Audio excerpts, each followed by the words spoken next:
Go ahead. Sir, yesterday when we discussed about this multiple particles in one energy level, Yes. so we said that we can put A dagger power m. That means there are m particles in one level. Now, what is the equivalent notation if I want to say if there are degenerate states? So the A dagger corresponds to the same energy level. So that means it's when I want to represent there are degenerate levels in the original system, I want to correspondingly represent in the harmonic oscillator. That means it still corresponds to A dagger power m, right? There will be two A daggers. See, that's what we discussed once in the middle of the lecture, that if there are degenerate energy levels, then for each energy level, you have to introduce an A dagger. So there is one harmonic oscillator for each energy state, right? Not each energy. So at a given energy, if there are say 3 states, you will introduce 3 harmonic oscillators with the same frequency. And because our notation, okay. So with this number with the occupation number notation, can we differentiate that? Yes, you can, because n will be different for those. See, the label n, right? It doesn't necessarily stand for energy. It starts from a particular eigenstate. So if there are 2 eigenstates with the same energy, you will have A1 and A2. 1, 2. Right? Then you will have A1 dagger to the power N1, A2 dagger to the power N2. A1 and A2, both of them carry the same energy as a single particle state, but they are still distinct states. Yes. Okay. Thank you. So the energy eigenvalue really doesn't matter, right? Instead of using the Hamiltonian, we could have used some any other Hermitian operator to define the basis and then expand in that basis. The label is not the energy. No, it's the eigenstate. So you have to distinguish between energy, eigenstate, and energy, because 2 different eigenstates may have the same energy. Right. Right. So that's the way we label the states. Okay. So yes. Let's say we had like 2 degenerate states. So like yes. if we have 2 degenerate states, then we can take any linear combination of those 2 states to form another state, and that will still be an eigenstate, right? So in correspondence with this third formalism, the second formalism that we were introducing, we would have a linear combination of these creation operators. Exactly. Yeah. So let's say we have A1 and A2 that corresponds to same frequency, and the linear combination will also correspond to the same frequency. So does it mean that and we were defining them as particles, creating particles? A1 creates a particle, A2 creates a particle. A1 dagger, A1 dagger. Yeah, A1 dagger and A2 dagger. So even a linear combination of them will produce a particle, right? Yes. So is it a different particle from A1 and A2? What A1 dagger and A2 dagger create, or is it something similar to them? Well, it's a particle in a different state, right? Which you are thinking of a different particle. No, let's say we were trying to detect these particles. Let's say A1 dagger creates a particle A, and A2 dagger creates a particle B. Okay. So particle A and particle B, right? Here refers to the same particle but in different states. Okay. So A1 dagger creates a particle in state 1, and A2 dagger creates a particle in state 2. Okay. So this is true even irrespective of whether you have a degenerate eigenstate or not. Right? Imagine that you have a hydrogen atom, right? Which has many levels. Some are degenerate, some are not. Yeah. And for every level, every state, we introduce a creation operator. So when we apply that creation operator on the ground state, that is vacuum, you create a hydrogen atom in one particular state. Yes. Okay. Is that okay? Yeah, I got this. Okay, this should be clear to everybody. Otherwise, we'll go through it again. Is it clear to everybody? Sir, will you please explain the mapping once again? Explain what? mapping the mapping from multi-particle system to harmonic oscillator. Okay. Yeah. So this is the mapping. Okay. So this is a review that given a multi-particle state here, which is fully symmetrized state, we have the mapping given by this state in the harmonic oscillator. Right? This we define. This is a symmetrized state on the multi-particle side. This gets mapped to this particular state. And these ends are state levels, not energy levels necessarily. So if there are two eigenstates of the same energy, they will have separate A daggers for those. And so A1 dagger on the vacuum will describe the hydrogen atom or whatever state you are considering in that particular state N1. And A2 dagger on the vacuum will describe the particle in the state 2. 1 and 2 may have same energy or different energies. As long as they are different states, you have to introduce different creation operators for those.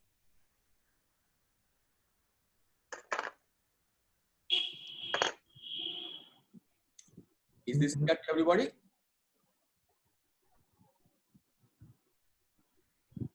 Saptarshi, is it clear? Right, sir. It's clear? Sir, I have one question. Yes. So when we write down wave functions for, let's say, two bosons, so we need to symmetrize them. Symmetrize them, but also they say that when the separation between these two bosons are large as compared to their individual extent, then this symmetrization is not required. So my question is, under what condition we should worry about symmetrization and what will be the consequences? Yeah, so in principle, you should always symmetrize. But if the separation is large, so that there is no overlap in their wave functions, then you can show that the symmetrization doesn't really affect anything. Okay, because the overlap between the wave functions is zero anyway. Okay? So even if you symmetrize, right, there will be no operator which will have a matrix element between the cross terms. See, what is the symmetrization? That when you calculate the matrix element, you not only have diagonal terms, but you also have cross terms, right? Let me go back to the expressions for this state. Okay.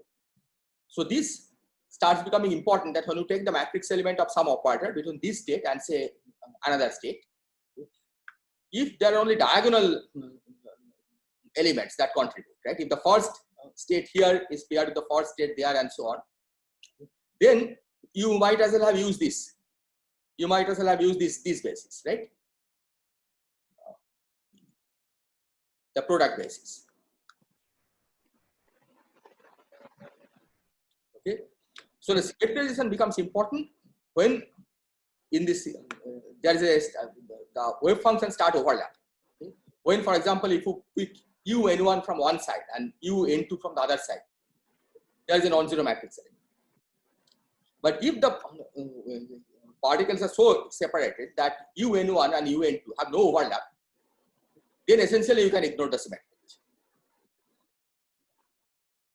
But as a general rule, you think that you should think that all bosons are symmetrized, all fermions are anti-symmetrized, and in some special cases you may not symmetrize. But that's just a convenient trick. Hello. Hello. Hello. Can you? Hello. Yeah, I wanted to ask something. Hello. Yes, go ahead, please. Yeah. So regarding what you said, suppose we only have one particle, and for that particle we are doing this correspondence.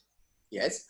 So in state 1 we have oscillator 1 at level raised to its first level from the ground level, and if the particle was in state 2, we would have raised the second oscillator to its first level. Yes. Now, if I wanted to construct a superposition and describe a particle in state something like 1 by root 2 plus 1 by root 2 of state 1 and 2. Yes. So what does it mean in the oscillator case, like half a level and half a level? No, You just take the linear combination 1 over root 2 times A1 dagger on vacuum plus 1 over root 2 A2 dagger on vacuum. Yeah, but that does not make it any like particular level of the system. Like it's not an state It's in not an the eigenstate in general, yes. yeah. But on the right hand side also, it's not an eigenstate, right? If No, you- on the left hand side, it's the eigenstate. If it's degenerate. Oh yeah. See, if it's degenerate, it's an eigenstate. But then on the right hand side also, it will be an eigenstate, right? Because it's degenerate. Yes. Okay. A1 dagger on vacuum and A2 dagger on vacuum gives the same energy. All right. Is that okay? Yeah, I just think that on the right hand side in the oscillator case, it is not a specific state, and if you just sort of ignore the other oscillators and concentrate on the first oscillator, Yes. that state is not well, it's not normalized, but I'm not sure. No, it is normalized. I mean, as long as all the original states are all normalized. Yeah. See, it's, Okay. it's a linear map, right, between the two Hilbert spaces. So once I have told you how the basis states are mapped, any linear combination on one side will get mapped to the corresponding linear combination on the other side. So these were the complete set of basis states on the left hand side, right? Yes. What I have But- told you is that how the basis states are mapped to the right hand side. And we have checked that the energy eigenvalues match, okay, the inner products match. And now if you take any linear combination of these to form an arbitrary state on the left hand side, you take exactly the same linear combination on the right hand side to construct the corresponding state on the right hand side. Yeah, but on the right hand side, we had infinite number of particles in oscillators, and depending upon which particle was in which level, like nth level, we had that number of particles in an eigenstate here on the left hand side. Yes. But for a superposition on the left hand side, if I were to say that for a particular particle is in a superposition of states on the left hand side, Yes. on the right hand side, what does that mean in terms of levels of the system? You just I cannot say anymore that a particular level is occupied by that particle in some oscillator. no, you cannot. It's a linear combination of two such states. Right? But in quantum mechanics, you always allow linear superposition, right? Yes. Irrespective of the interpretation, if you had two harmonic oscillators, okay, you choose the basis by A daggers, okay, of each harmonic oscillator Yeah. acting on the ground state. But then in quantum mechanics, you have to allow arbitrary superposition of those states, right? Those are equally good states of the theory, Yeah. Yeah. right? Yeah. Okay. Because it's a linear map between two vector spaces, two Hilbert spaces, right? Yes. So any linear combination here will go over to the linear combination on the other side. Okay. Sir, so the Adagas we are using here to construct the basis states, right? Not any arbitrary state. Well, once you have constructed the basis state, you can construct arbitrary state because it's a linear map, right? It's a map between two Hilbert spaces. Okay. So once you have gotten the map between the basis states, any linear combination of the basis states on this side will go over to the same linear combination of the basis states on the other side. And that's what we mean by map between Hilbert spaces, right? It's a linear map.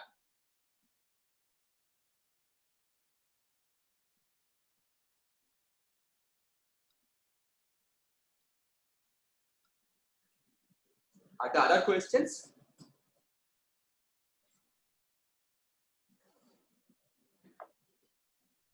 Saptarshi, was your question clear or was the answer clear? Yes, sir. Okay. Ayan Sahu, any question? No, sir. Everything is clear? Yes. Shinjini? No, sir. Okay, so yesterday's lecture was clear, right? Yes, sir. Okay, so if anybody else has any further question, please ask. Okay, so I'll in any case review part of yesterday's lecture, the basic points, and then we will proceed. Okay. So let me then begin. So what we have done so far is that we have considered two quantum systems. So the first system consisted of n identical non-interacting bosons, each of them with mass m, and each is moving in 3 dimensions under some potential, which I call U of r. And here are the relevant equations. If you have n identical bosons, then the Schrodinger equation takes this form: H hat n is the particle Hamiltonian. So this is just the sum of single particle Hamiltonians. I think I'm getting some echo. Maybe you can just mute yourself and then unmute yourself when you are asking questions. So H hat I we took as just the single particle Hamiltonian, and this I subscript basically means that is the derivative with respect to the ith particle coordinates, and this Ri is the coordinate of the ith particle. So here on this side, because you have n identical bosons, the basis states are given here. Okay, that particular linear combination. Un of r is a single particle energy eigenstate, which is given here. Ens are the eigenvalues. So this is the first system.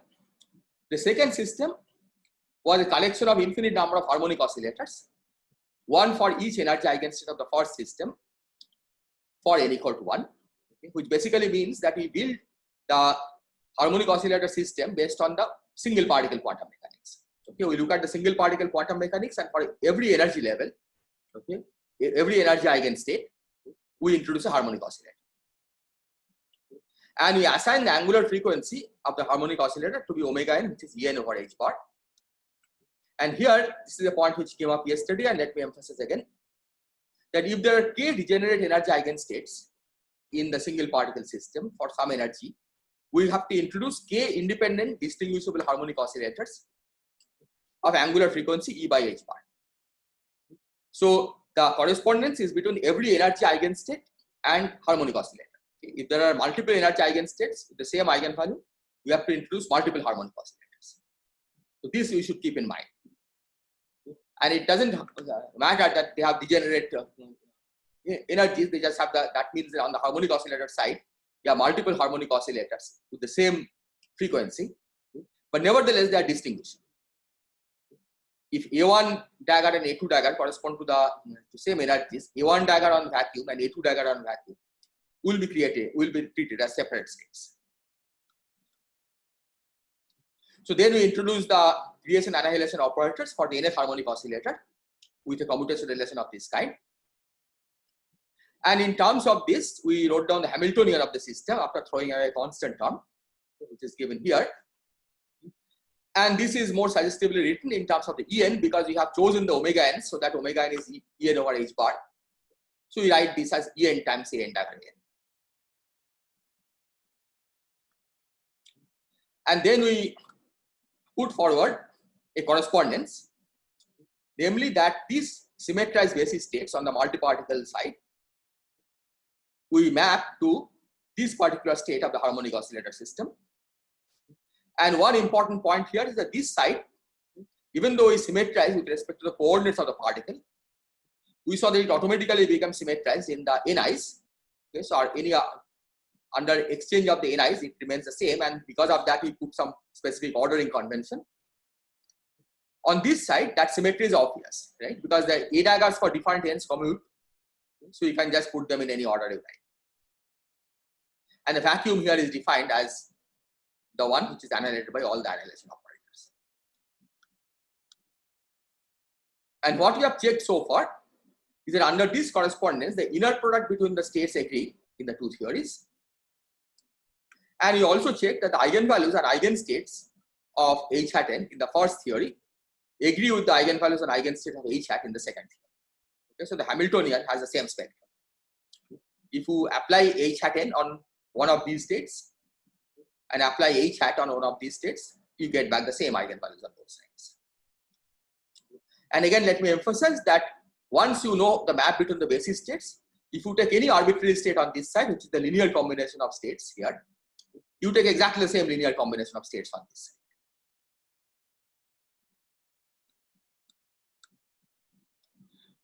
So this is the map, But now let me point out one major difference between the two theories, and this will be important also later. And that is that in the first description, for each n, we have a different quantum theory. So a single particle quantum theory has a particular Hamiltonian, a two particle quantum theory has a different Hamiltonian because it's the sum of the two Hamiltonians. A three particle quantum mechanics has yet another Hamiltonian.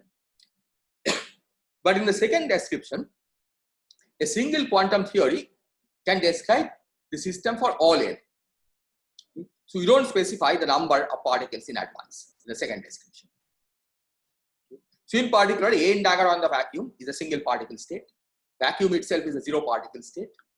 n1 dagger, n2 dagger on the vacuum is a two particle state, and so on. So given this, we can ask what contains the information about the number in the second description, right? Because after all, the number of particles was some attribute of the first description. Okay, we specified n. So what corresponds to this number n in the second description? And the answer is that in the second system, the information on n is encoded in the eigenvalue of a particular operator, and that operator is called the number operator. So here is the definition of the number operator.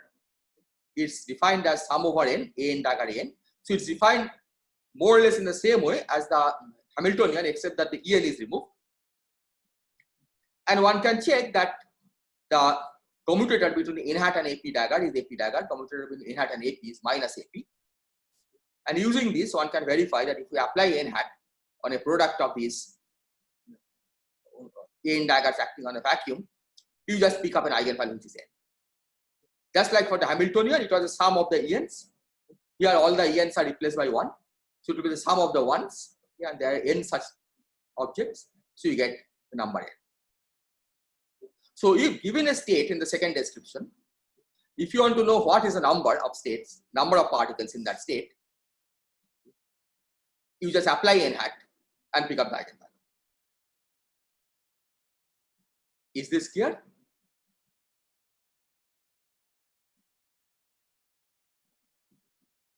Apurajita, is it clear? Yes, sir. Manojit? Yes, sir. So far it's clear. Yeah, okay.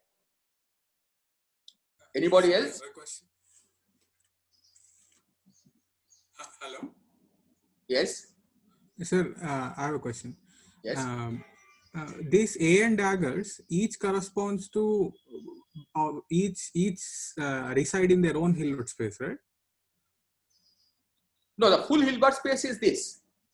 The vacuum that I have defined is the product of the ground states of all the harmonic oscillators. So AN daggers are operators in one single Hilbert space. You started by saying that each AN dagger is an operator in one harmonic oscillator Hilbert space, but now you are dealing with the product of all the harmonic oscillators, right? Yeah, I mean, so they are not acting on different Hilbert spaces. It's like if you have two hydrogen atoms, right? Yeah. That's not acting on two different Hilbert spaces. Right? A two hydrogen atom system, there's a single hydrogen atom, single system which is a two particle state. Yeah. And any operator, whether it belongs to the first one or the second one, actually acts on the whole Hilbert space. Yeah. Yeah. Okay, so you should think of there being one Hilbert space, which and the ground state of that Hilbert space is the product of these vacuum states, product of the ground state of each harmonic oscillator, and then you define each of the AN daggers on that big Hilbert space. Okay. Thank you. Oh, thank you. Any other question? Okay, so now we can ask, what about the mapping of other operators between the two descriptions? So far, you have only mapped the Hamiltonian. But if you are claiming that there is a one-to-one correspondence between the two states, well, it's not one-to-one because as we discussed that on the left-hand side, n is fixed, on the right-hand side, n is not fixed. Okay, but within given n, any operator on the left-hand side should have a corresponding counterpart on the right-hand side. Okay, and that's what you understand now. So for this, we begin by asking what kind of operators do we have in description 1? And here are some examples I have written down. So here the number in the subscript basically denote particle levels. So x1 hat means that it's the x coordinate of the particle 1. Okay, and the hat basically means you are thinking of this as an operator, because in quantum mechanics, of course, all the x's and p's are operators. So this means that this is a product of the y component of the momentum of particle 1 and x component of position of particle 3. This is obvious what it means. Okay, is the gradient square operator of particle 1. However, none of these are really good operators when we are talking about quantum theory. Not quantum theory, about identical particles. And this is what I want to discuss now.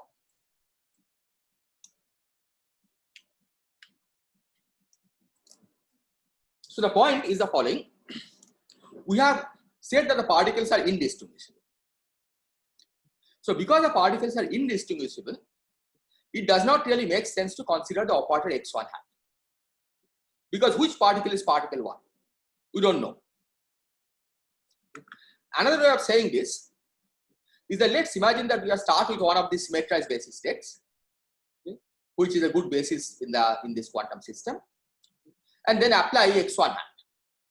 Okay, in position space, this just means that you multiply by x1. But the resulting state is not symmetric under the exchange of the particles.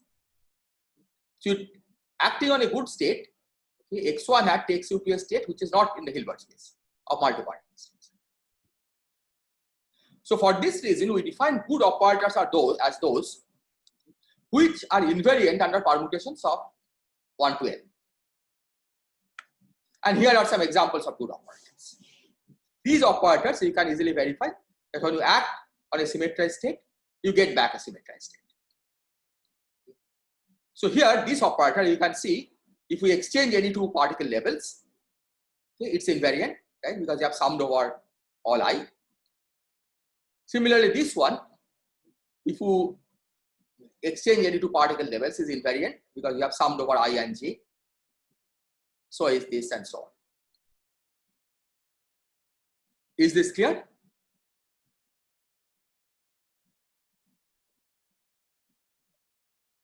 Any questions on this? Ananda, is it okay? Sir? Yes.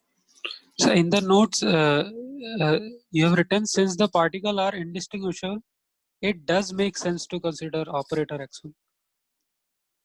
Okay, I might have, oh, it does not. Okay, thank you. Yeah.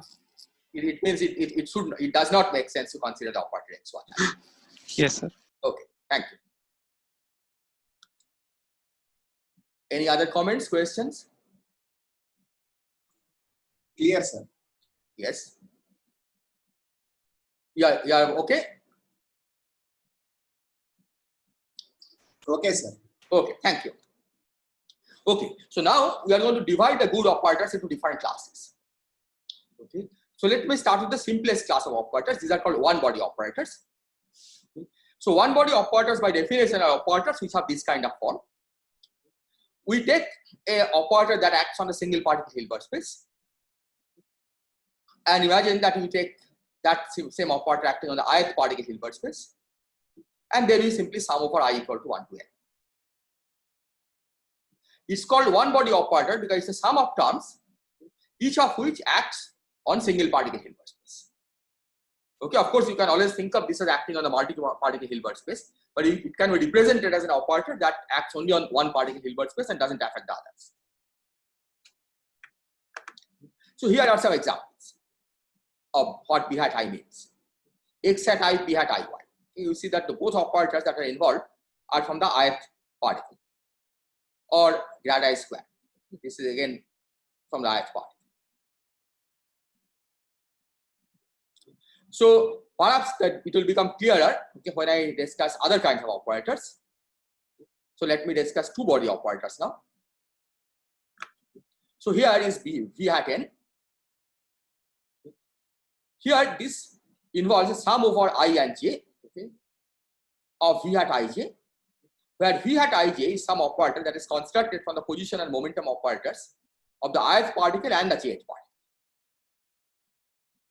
And here are some examples. X hat I, P hat J, Y. 1 over mod Ri minus Rj. So these are the kind of operators that when you substitute here, you will call this two-body operator. Is this definition clear? Sukalpo, is it okay?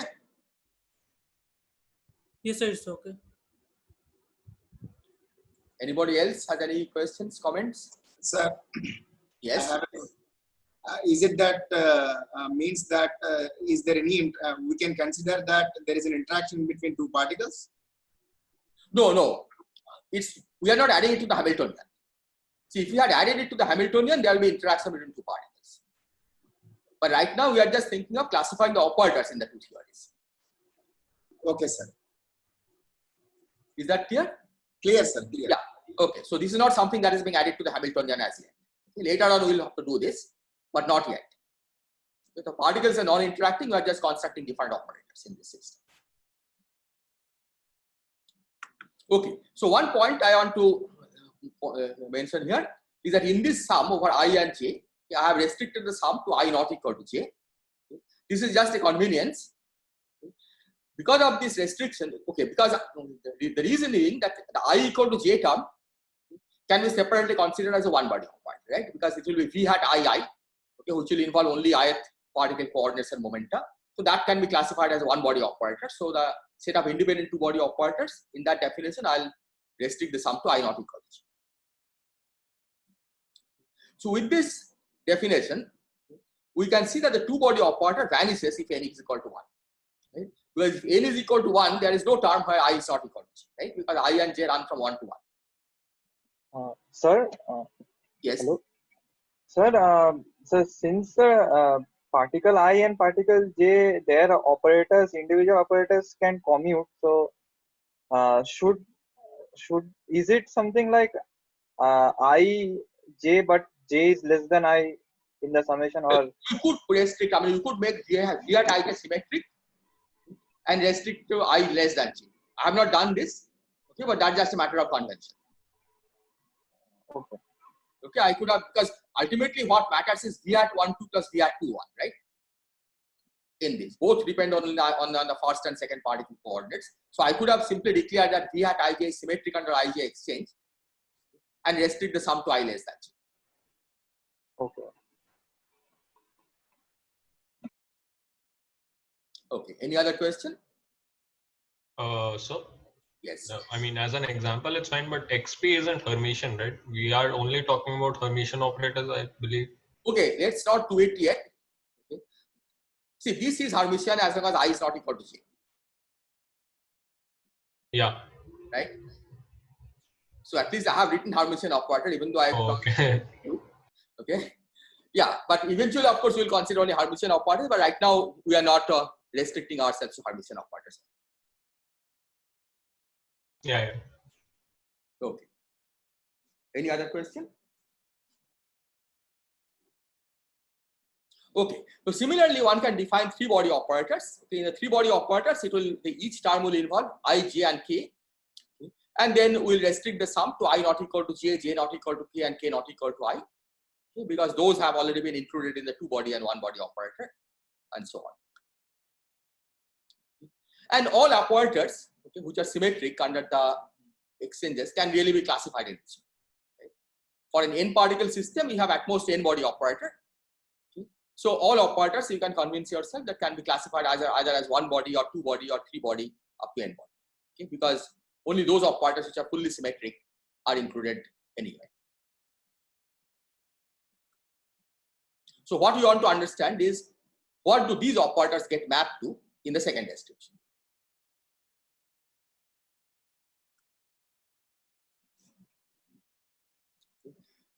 So let's start with the simplest case, one body operators. So this is an example of a one body operator. And now I claim that this operator is mapped to this operator in the second description. Okay, so this is an operator which acts on the harmonic oscillator Hilbert space, okay, the product Hilbert space. Pnp is just a constant, okay, which is defined by this integral. So in this integral, let me just emphasize that I have written the integration variable as R1, but you could have changed it to R2 or R3 or anything because this is a dummy variable anyway. Or you could have just removed the one level altogether and written this dq bar even hat of r d hat times up of r. Okay, so this one has no significance. So B and P is just a set of numbers, and the claim that I am making is that this operator, this one body operator in the first description gets mapped to this operator in the second description. Is the statement clear? Hello, sir. Yes. Sir, why BNP is like that? The following expression you have written. This one? The expression you have written BNP equals to integral of D3 R1. Oh, that's the definition. Okay. Okay. Because I have said that this operator, this gets mapped to this B hat, right? Yes. Or to make sense of this, I have to say what BNP is. Yeah. And the claim is that BNP is given by this. Okay. Okay. Of course, we have not proven it, right? But first, I want to make sure that the statement is clear. In particular, what this means, what we are claiming. Okay, and I'll only give a very partial proof. What we are claiming is that if we take this operator B hat n, which I have written here, and take its matrix element between two arbitrary basis states of the first description, which we have labeled by un1 to nn on this side and un1 prime to nn prime on the other side, then this integral, which is a matrix element of the operator B hat n, is the same as the matrix element of the operator B hat that I have written here between these states. Why these states? Because this basis element gets mapped to this element, this basis element in the second description, and this basis element gets mapped to this basis element. This is the conjugate basis element in the second description. Is this clear? Yes. Aman, clear? Sir, is it like we are destroying particles and then we are creating and conserving the number? Yeah, so you can think of it that way. Okay. That what B hat does, acting on a state, or this part term, AN dagger AP, that it removes a particle from state P, state UP, and creates a particle in state event. Okay. Which in the first description will basically say that it changes the particle from state P to state N. But in the second description, we are describing the same physics, same phenomena by saying that it destroys the particle in state UP and creates a particle in state event. The effect is the same, right? Is that clear that the effect is the same? Yes, sir. Transition from P to N, UP to UN in the first description is the same as transition from that by destroying the particle in state P and then creating an in state N. So this is the statement that you have to prove, right? If you want to show that B hat N corresponds to the operator B hat, we have to check this. So what I'll do is that I'll only do this for n equal to 1. That's the simplest case. Okay? In fact, the hard part is doing it for general. But I'll leave the general case as exercise. It's a good exercise to do because it will also tell you how to manipulate terms like this. And in the process of doing the exercise, you will also see the advantage of using the second description. Because typically what one finds is that calculating the right hand side is much easier than calculating the left hand side. And that's mainly because you have to keep track of all the symmetries here, right? Because this has n factorial terms. This has n factorial terms that we are trying to manipulate. Okay? Whereas on the right hand side, there's only one term. Okay? But I'll now describe how this is proved for n equal to 1, but please try to do this for general n. Okay? And if you have difficulty, the way to do it is that you first do it then for n equal to 2, then for n equal to 3, and then you try to generalize. Okay? You also distinguish between the cases where the ni's are all different, ni's are all equal, and so on. But let's first see how it works for n equal to 1. So for n equal to 1, the right hand side, this side is simple because we have only a and 1. Then you have sum over b and p, a n dagger ap, then a1 of n1 prime dagger on the vacuum. And now the way to manipulate this, I think it should be familiar by now, that we will take this AP and start moving to the right. And in that process, we will use the commutator.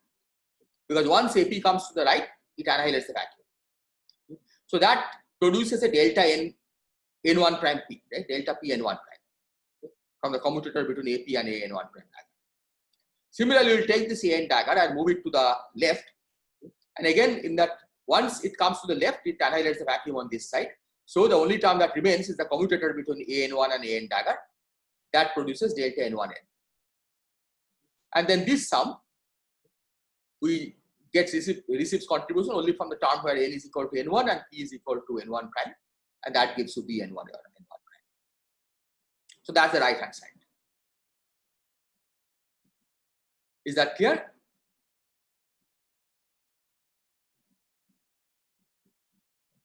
Clear, sir. Okay, the left hand side, Yes, sir. in this case, it's even simpler. You have a single integral d cube r1, u n1 r1 star, b hat 1, u n1 prime r1, and that's exactly the definition of bn. Okay. So we get bn1 n1 prime on the left hand side, and indeed we see that the two sides agree. Is this clear? So let me just say a few words about how to do the general case. So if we want to do it for general case, right, when there are n particles instead of just one particle, the one way to proceed is to first show that on both sides, the identity, both sides of the identity, the sets n1 to nn and n1 prime to nn prime can differ at most in one entry for non-zero result. See, when we consider just the inner product, without b hat, then what we have found is that as a set, n1 to nn must match n1 prime to nn prime. Right? So there can be no difference between n1 and n1 prime, n2 and n2 prime, and so on. When you have an operator like this in between, the constant is relaxed a bit. What you can show is that a matrix element like this, or the one on the right hand side, can at most differ in one place. Okay, in fact, on the right hand side, it's easy to see. Because we have what? We have a n dagger AP, right? So this AP, when you start moving, it can at most pick up commutator from with one of these a n daggers. Okay, and then supply a n dagger instead of AP. Okay, so one p it can change to n, but all the others remain unchanged.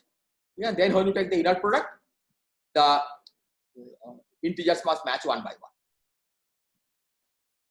On the right hand, on the left hand side, it's a little more complicated, but you can show this. So first show this, that this set n1 to nn and n1 prime to nn prime can differ at most in one entry if you want to get non-zero result, otherwise you will get 0 equal to 0. And then study this case in detail. Are there questions? Shayan, is it okay? Yes, sir. Kanoy? Yes, sir. Anybody else? Okay, so this one I'll leave as an exercise. Okay, you should try to do this. And in case you have difficulty, I mean, I had mentioned that the notes by Shankha and Usoshi, which are on my web page, I think there it's discussed in some more detail. Okay, how to do this analysis. But you should try to do it yourself, because in that process you will also learn the advantage of using this representation. Okay, it's as things become more and more complicated, it's much easier to use the right hand side than left hand side. Okay, so now we go to a more complicated case, okay, the two body operators. So here is a two body operator, and Now I'm going to use the possible. See, the point is, in this two body, in this sum, right? Only the symmetric part of V hat appears, because you will get a V hat ij, and for every V hat ij you will get a V hat gi. So if V hat had an antisymmetric part, it will be 0 anyway. So I choose V hat ij equal to V hat gi, okay, to be symmetric. So I could have restricted this sum to be I less than j. I have not done this, okay, just because the normalization is a little easier this way. Otherwise, you could have written I less than j here and put a factor of 2, okay, with the normalization that I am using. Okay, but let me just keep it like this way. And now let me make the claim. So the claim is that in the second description, this is mapped to the following operator. It's a little more complicated than what appeared in the last slide. Okay, there you had a single AN dagger and a single A. Now you have two A's and two A daggers. And again, physically one can think of this, okay, what this operator does is that it takes two states and changes it to two other states. Okay, it acts on a two-particle state and changes the states of those two particles. Okay, it acts on two particles at a time because it involves only I and j. What this does, which is a equivalent representation, that this says that we remove the particle in state q and state p and create back particles in state n and state n. The final effect is the same.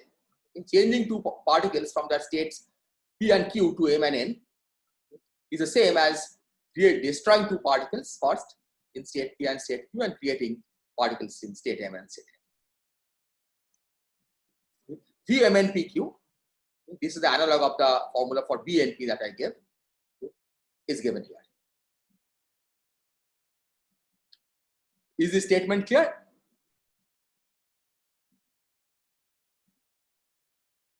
Any question? Jisun, is it okay? Yes, sir. So, sir, yes. Any odd number of operators will not get mapped to this two body or more than like 4 body operators. Any odd number of operators like A dagger, A. This kind No, of. I'm going to come to that. Yes. So those operators will not appear here.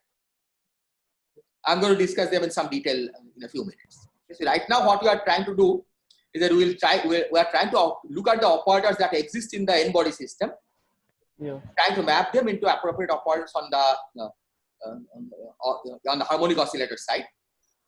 And here you can see that always the number of A's and number of A daggers is the same.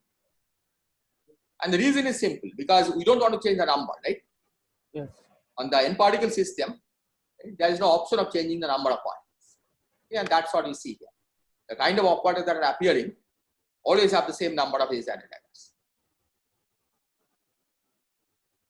Sir? Yes? If we, instead of destroying the particles first, we can create them and then destroy them. Yes, we can, because okay, as long as these commute, okay, as long as P and Q are defined from M and N, we can do that. But otherwise, Yes. This is the ordering you have to choose. Okay. This is the ordering you have to choose if we have removed the diagonal terms.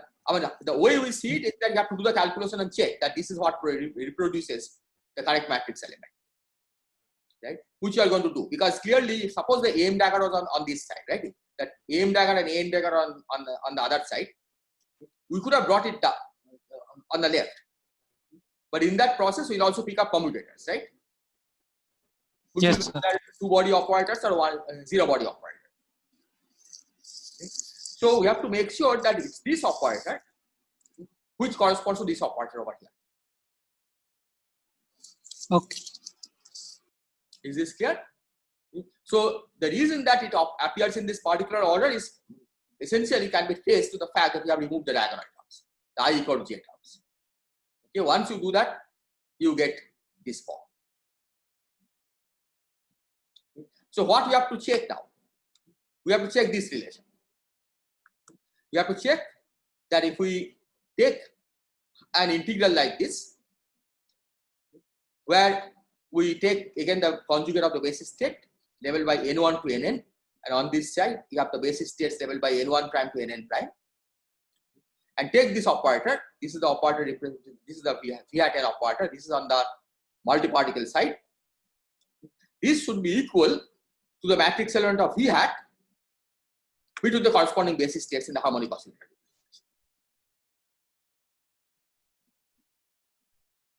Is this clear? Renu Raman, is it clear? Yes, sir. Aparajita? Yes, sir. Sinjini, is it okay? What you have to prove? Yes, sir. Okay, thank you. Okay, so again, yes, go ahead. Please. Since operators are number consuming, should we expect that this commute with the number operator for? Okay, your voice got cut, so I hear you properly. Number operator. Can you repeat it again? Sir, since these operators are like number conserving, should we expect that this should commute with the number operator? Yes, indeed, they do. Right, and again we'll check this in a few minutes. They do. I mean, you can check that they commute with the number operator. Okay, so let's try to take this relation. Okay, and we'll do this for n equal to 2 and leave the general case as exercise. So for n equal to 2, the right hand side it has only two states, two A's, right? So AN1, AN2. Then you have this sum over here, okay, because that's what it's supposed to be. This is the operator. So maybe I should have put a bracket here. And then you have AN1 prime dagger, AN2 prime dagger. Okay, that's this. Okay. Again with two particles. So now we can manipulate it exactly in the same way as before. So we take these A's and start moving them to the right. So when you take AQ and start moving to the right, you can either pick up the commutator delta QN1 prime from this commutator, or you move it one step to the right and then pick up the commutator from here, that is delta QN2 prime. And then AP will have to pick up the commutator from the left over. And once you move the A's to the right, then of course it makes it 0. So this then will be proportional to, this will involve two terms. One is delta Pn1 prime, delta Qn2 prime, and the other one is delta Pn2 prime, delta Qn1 prime. Is that clear? Either Q is equal to N1 prime, P is equal to N2 prime, or the other way. Similarly, AM dagger, AN dagger, you start moving to the left. So AM dagger, when you move to the left, you can pick up the commutator either from AN2, that will give you delta MN2, or from AN1, that will give you delta MN1. Once it comes to the extreme left, it gives you 0 because the vacuum on the right is annihilated by AM dagger. And similarly, when you move AN dagger, you get delta NN2 and delta NN1, and the other terms are 0. So if you do this manipulation and write down the final answer, you get a sum of 4 terms. You see that it is 4 terms. How do they differ? They differ by either P is equal to N1 prime, Q is equal to N2 prime. These terms are like that. P is equal to N1 prime, Q is equal to N2 prime, and on this side, M is equal to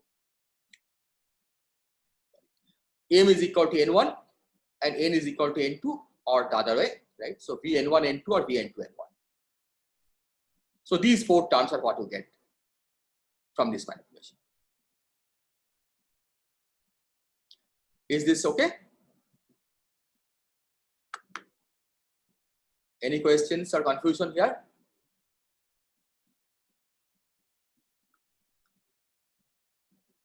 Okay, so let me discuss the left hand side. So on the left hand side, see each U comes with a normalization factor of 1 over root 2, right? This is a 2 particle state. So you have a 1 over root 2 times 1 over root 2 from here, so that gives a factor of half. two integrals d cube r1 d cube r2.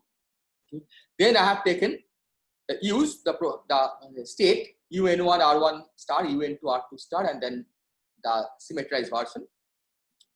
Then I have the operator which for two bodies n equal to 2 is v hat 1 2 plus v hat 2 1. V hat 1 2 plus v hat 2 1. But these are of course the same, right? Because I have chosen them to be symmetric, as you can see from here. Because I have chosen them to be symmetric, that just gives a factor of 2 which cancels with this half. And so what are we left with? We are left with a product, okay, a sum of 4 terms. This times this gives you un1 r1 star, un2 r2 star, v hat 1 2, un1 prime r1, un2 prime r2. Now you look at the definition of Vm and PQ over here, and you recognize that this is exactly the kind of integrals you are getting. So this first term is Vn1 n2 n1 prime n2 prime, then Vn2 n1 n1 prime n2 prime, Vn1 n2 n2 prime n1 prime, and the fourth combination. And we see that indeed the two sides agree.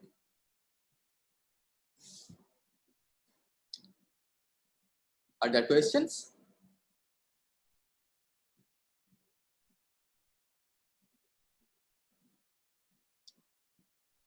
Ayan Sahu, is it clear? Yes, it is okay. Pritam? Yes, sir. Anybody else has any comments, questions? Okay, so I'll now say what happens in the general case, but the proof will be up to you to do.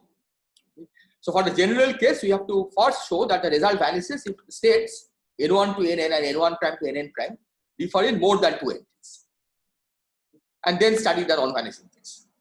Now this is clear again from the right hand side, right? Right hand side is clear because each v hat contains 2 creation, 2 annihilation operators, right? So what it can do is that it can change at most 2 of the n1 prime n2 prime. So others have to agree on both sides. On the left hand side, it's a little more complex, but you can do it, and you can verify that indeed these 2 operators have the same matrix element between arbitrary states in the Hilbert space, okay, or arbitrary basis states that we have introduced, and that means arbitrary states in the Hilbert space.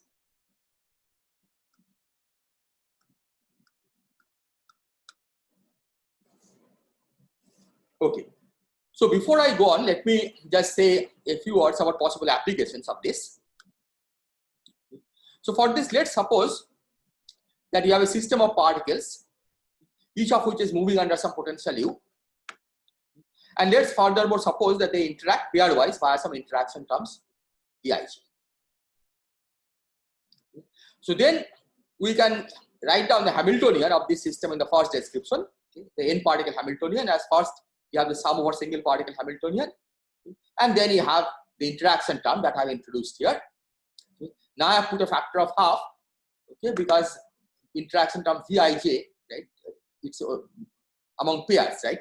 So the interaction between 1 and 2 is excited by V12, right? So you don't separately add the V21. Okay, so that's why I put the half here. I could have also later written sum over I less than j. Okay, it's the same thing. So now, using what we have said, this Hamiltonian now can be mapped in the second description to this Hamiltonian, because you have already seen that this part is mapped to this, and this operator is mapped to this. And because this is an isomorphism between Hilbert spaces, well, it's not quite isomorphism, because as I have been emphasizing, this side has more states, but let's stick to n particle states on this side. The eigenvalues of the number operator n hat equal to n. So then it's an isomorphism. So using that isomorphism, we can conclude that the eigenstates of this Hamiltonian will be mapped to the eigenstates of this Hamiltonian, and the eigenvalues will match. So if you are trying to solve this problem, okay, suppose somebody tells you to find the eigenstates of this problem, 2 electron interacting via Coulomb potential, we can translate this to the Hamiltonian of this form. Once you have solved this problem, we have solved this problem. But these are certain advantages. The first advantage is the fact that you don't have to worry about symmetrization. It's automatic, right? Here, when you try to write in terms of basis states, you have to keep symmetrizing. Here, you don't have to do that. That's automatic.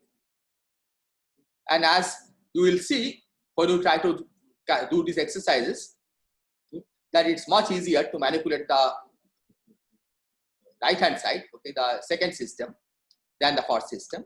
Okay, so that's a technical advantage. The other advantage is that the second description does not have any explicit n. Sir? Yes? Sir, is this En still the, eigenstates of the Hamiltonian without the interaction? Yes, that's right. These are single particle eigenstates because these correspond to H hat I. So the map has been established once and for all, and now I am saying that in this, on the left-hand side, we have the original system, and now we have added to the Hamiltonian a new term, which is the interaction term. Okay. And you want to map it to the right-hand side. We have already seen that the Hilbert spaces have this isomorphism. We also know that this operator is mapped to this operator on the right-hand side. We also know that this operator is mapped to this operator on the right-hand side. The ENs might change, right, when we introduce the interactions? See, when you introduce the interactions, okay, the ENs have no meaning because ENs are single particle energy eigenstates, right? Yes. Once you introduce interactions, you cannot talk about ENs separately anyway, right? Yeah.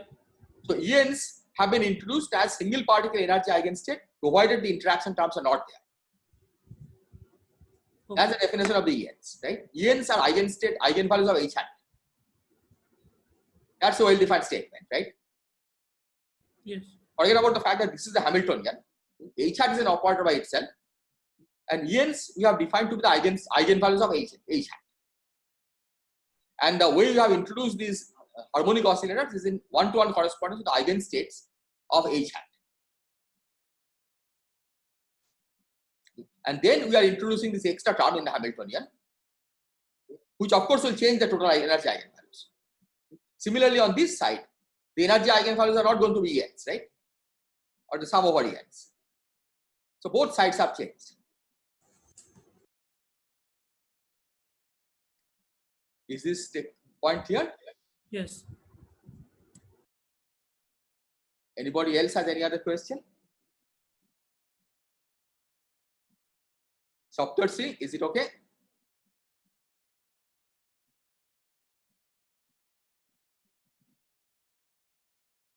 Aman, is it okay?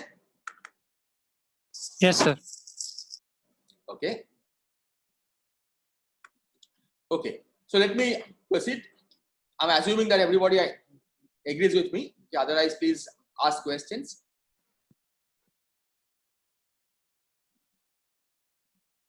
Okay. So this, as I said, is an advantage that if you can solve this problem, in a sense, you may be able to solve this for all n at one go. Okay, because here, as written, the Hamiltonian itself doesn't mention n. N is the eigenvalue of this number operator. So in principle, using this description, okay, not only that this is easier to handle, but using this description, we can study properties of the system for all n at one go. Okay, many general properties we may be able to derive for the system. That's valid for all n and not for specific n.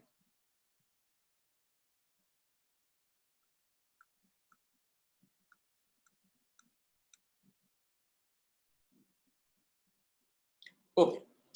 So I'll not discuss k-body operators, but we can find similar maps for general k-body operators. Okay, I mean it should be clear by now what kind of structure it will have, right? A general k-body operator, when you want to map on the harmonic oscillator side, you will have K-A's and K-A daggers, right? With some appropriate matrix element multiplied. So given any k-body operator on the n-particle quantum mechanics, we can map it to an appropriate operator on the harmonic oscillator side. Now we come to this point that all the operators that we have introduced so far commute with the number operator.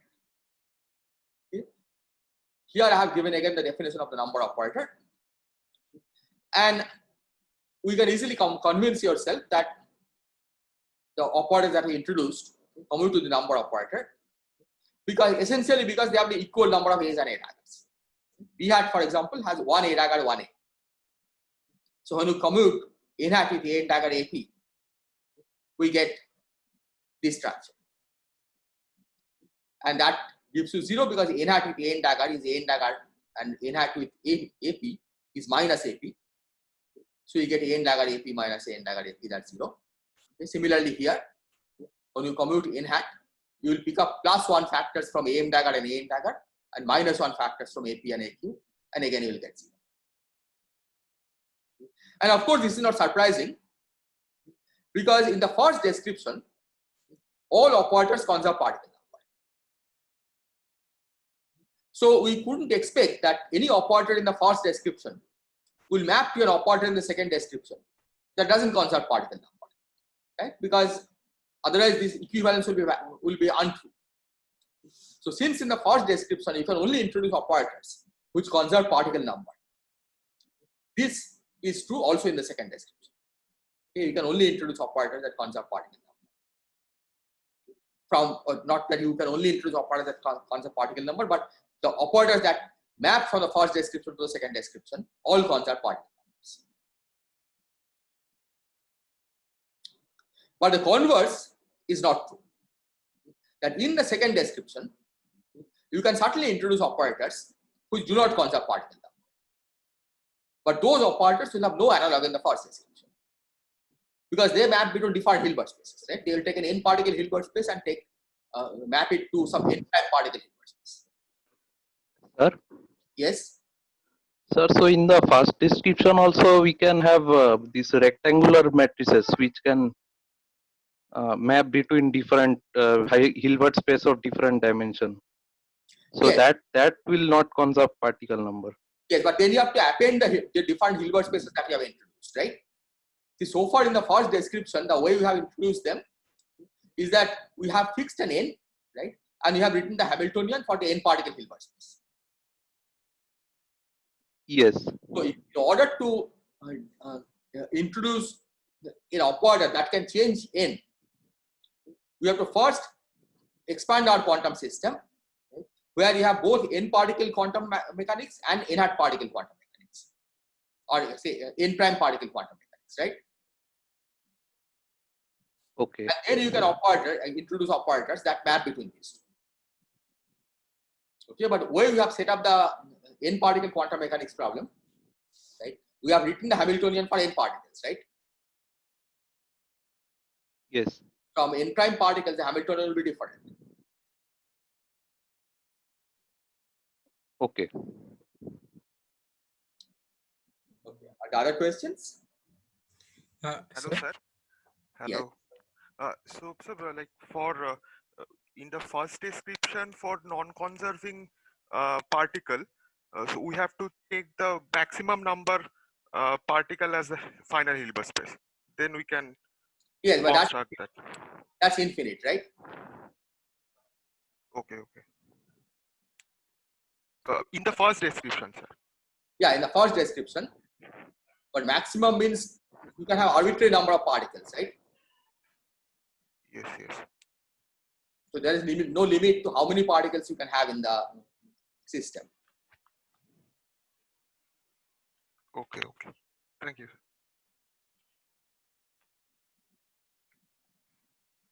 Any other question? Sir? Yes.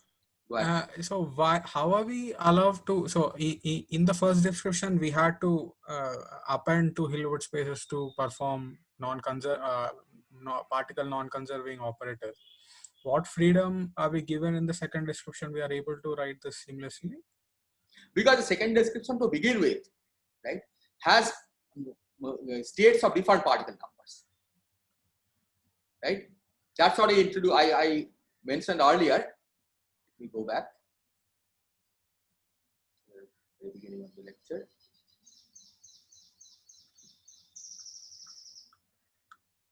Yeah, that in the second description, right, a single quantum theory can describe all n because you can have a single particle state of this form, a two particle state of this form, zero particle state of this form, and so on.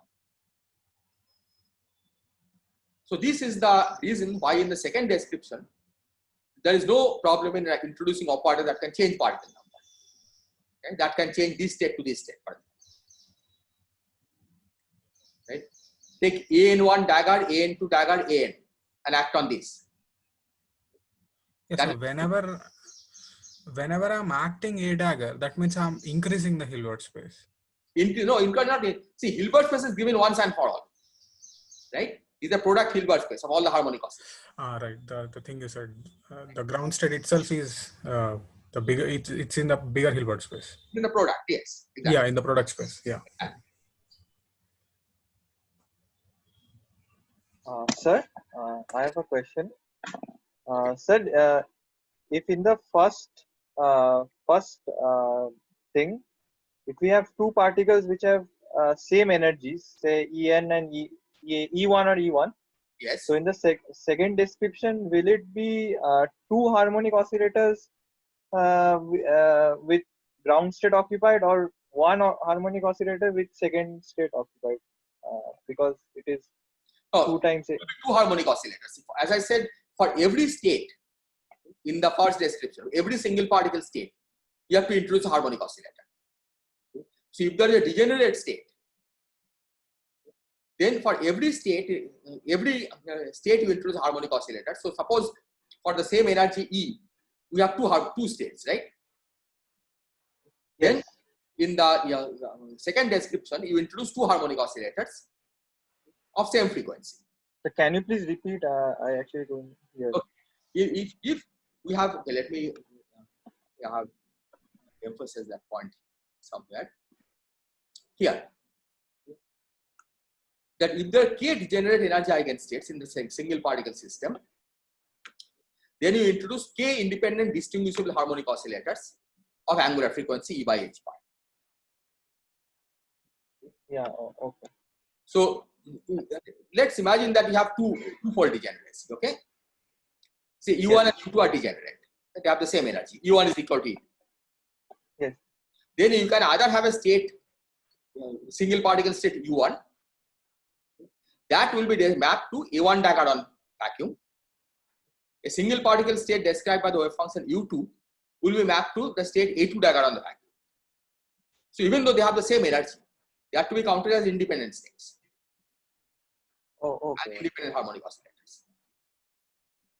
Okay, thank you. So these points should be clear. The correspondence that you are making is not for each energy you have into one harmonic oscillator. For each energy eigenstate, we introduce a harmonic oscillator. If there is a degeneracy in the energy eigenstate, how many? If it's 100-fold degenerate, you have to introduce 100 harmonic oscillators in the second description. Okay, and so what would these? So then in the second description, always only the ground state of the harmonic oscillators are occupied. Never excited states are occupied in the second formalism. No, AN dagger on vacuum on the ground state is the excited state, right? Yes. So always the first excited state is of any harmonic oscillator. Only the first excited state is always occupied. No, above that, A1 dagger square on the vacuum. Okay. A1 dagger square on the vacuum is two particle state. Right? Yes. It's the second excited state of the first harmonic oscillator. Okay. Yes. Now it's clear. Right. So the nth excited state of the first of any harmonic oscillator means n particle in the same state in the first description. Yes. So every energy eigen value will have one harmonic oscillator. In every energy eigenstate. Not every energy eigenstate. Yeah. Every energy eigenstate will have one harmonic oscillator. And if the kth excited state of the harmonic oscillator will mean in the first description that there are k particles in the same state. Is that point clear? Yes. Thank you. Okay. So, yes.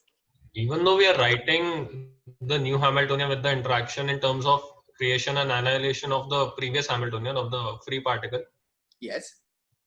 Like, will this help us in evaluating eigenstates of this new Hamiltonian? Well, it may. Sometimes it does. And we are claiming that even those eigenstates will be correspondingly equivalent in the two formulations. Yes, because this is an exact operator map, no? Yes. So if you think in a matrix form, right? Yeah. As a matrix, right? This is the same matrix as this. Yeah. Right? When you take the inner product between the basis states. Yes. Sir. Right? So the eigenvalues better be equal. No. All right. Sir, Yes, go ahead, please. how do we write the identity operator, like one sum over n dagger n, like that? This one. So this is okay. So this is the number operator, the identity operator, unit operator. That one can we write? Identity operator on this side. It will not do anything to the state, right? Yes. So identity operator taking n particle state, it gives back the same n particle state. Yes. It will be 1, right? On this side. So just one, like just one. Yeah, just one. Harmonic oscillator also has 1, right? You don't think of this as an operator, but suppose you want an operator that maps a state to itself, right? Every state to itself. That doesn't use 8 daggers, right? That uses 1. Okay. The identity operator will just map to 1 on this side. Okay. So that is a scalar. So the. Yeah, I mean it just commutes with every other operator. Yes. Okay.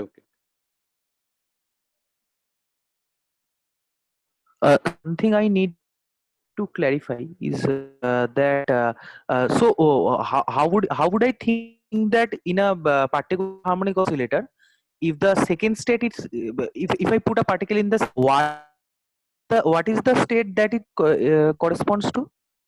If you put the particle in what? In the second state of the harmonic oscillator, that is the second energy level, fast excited energy level. Yeah, that corresponds to 2 particles. Tail.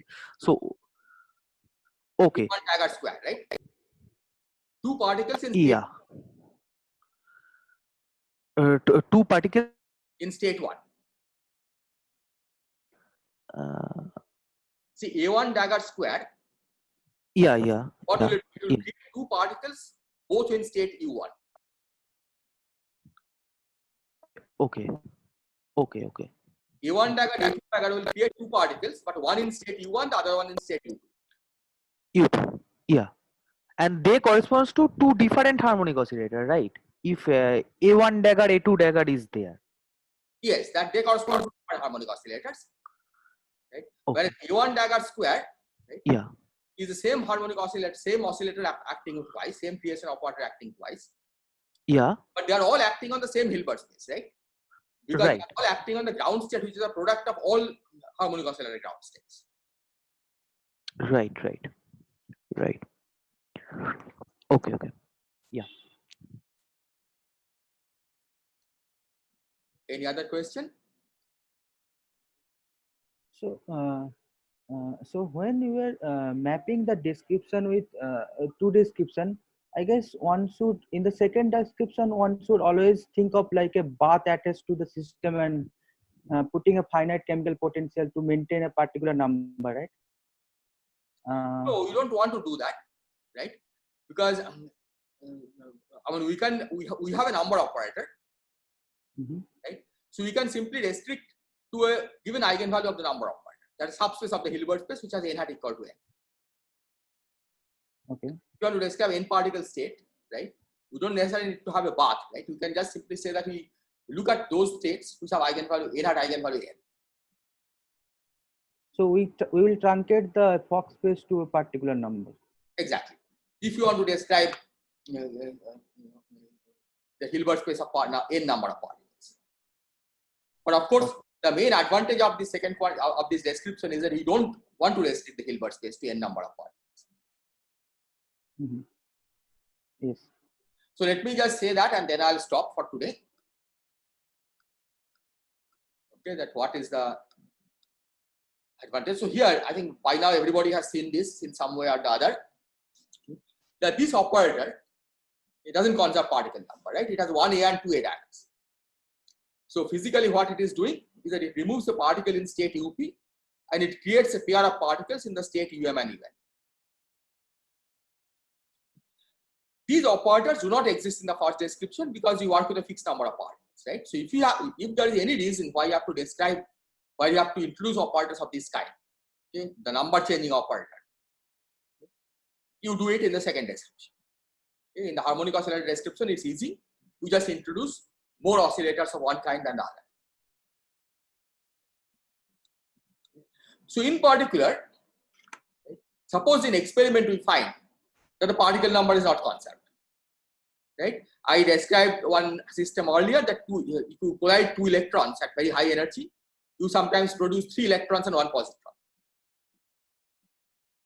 So such a system you cannot describe by writing a 2-electron Hamiltonian, right? Because the 2-electron Hamiltonian has no way of describing a system which has 3 electrons and 1 positron.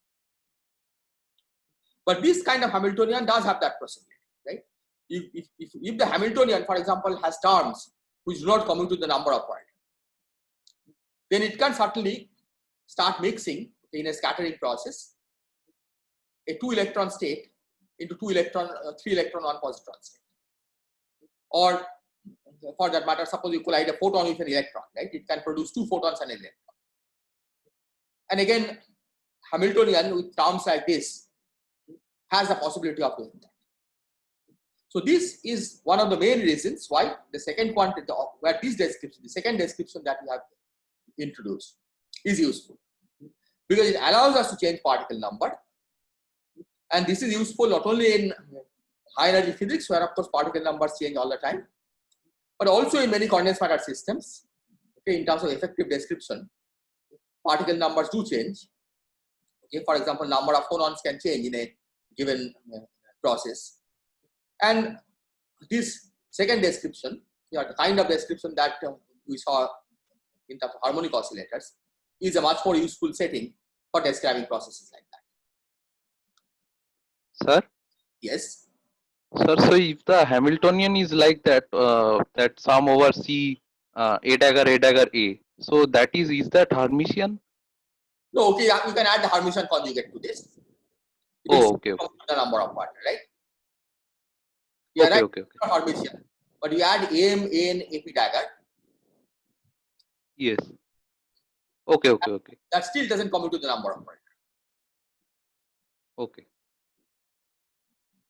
So which kind of interaction that will generate this type of additional term in second description for first description?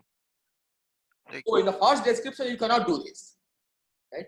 Unless you append all the Hilbert spaces together. So that's what I emphasize, that in the first description, right, when you fix the number of particles, you do not have a concept of particle number changing operators.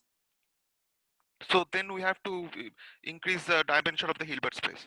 And yeah, and you have to do it for every process. You have to do a separate quantum mechanics. Separate. Right? Yes, yes. Because if you collide 2 electrons at sufficiently high energy, you can produce 100 electrons and 100 positrons pair. Right? Whereas in the second description, you don't have to do anything extra. Right? The system of the theory already has enough. The formalism is strong enough to describe any number of particle changing processes within itself. Sir, in the first description, the thing that you are saying, is it like what we do in for bosons while calculating the partition function, that we fix n and then calculate partition function and then sum over all n's?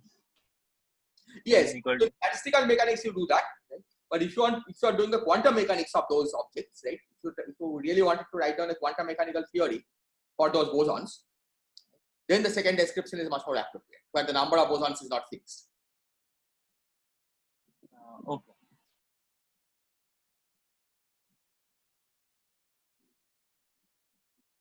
Okay, so I think I'll stop here today, but maybe let me just say one thing, that you have had 2 lectures, but so far you have not seen any field.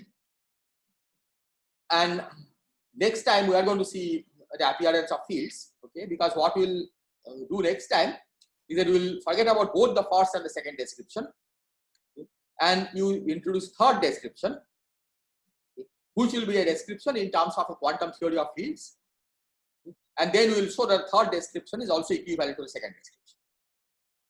That will also give a meaning to what these harmonic oscillators are physically. Okay, so I think I'll stop here. Are there questions? Sir, Yes. so one thing, when we were telling A1 dagger square operator, then it represents two particles in the first excited state of one single harmonic oscillator. But when we say A1 dagger, A2 dagger, then we say it is about two particles in the first excited state of two different harmonic oscillators. Is it so? No, that's not what I said. Okay, what I meant. I don't remember what I said. So the statement is, suppose you have A1 dagger squared on the panel, right? So from the harmonic oscillator state, it just means that you have a second excited state of the first oscillator. Yes. And now we are asking what does it correspond to in the first description. So in the first description, it corresponds to two particles, both in state U1. Yes, means U1 R1 and U1 R2. And for the second case, it is U1 R1 and U2 R2. Exactly, that's right. Okay. So the number of particles description is more appropriate in the first description. The second description, you have only harmonic oscillators. And then you, because of this map, you can assign this number operator, which is how many oscillators have acted on the ground state. Okay. Is this clear? Yes, sir. Thank you, sir. Okay, thank you. So we'll continue tomorrow. And again, in the beginning of the lecture, you can ask questions. Yes, if you have any questions, you can collect them and ask at the beginning of the lecture. Or you can send them also by email.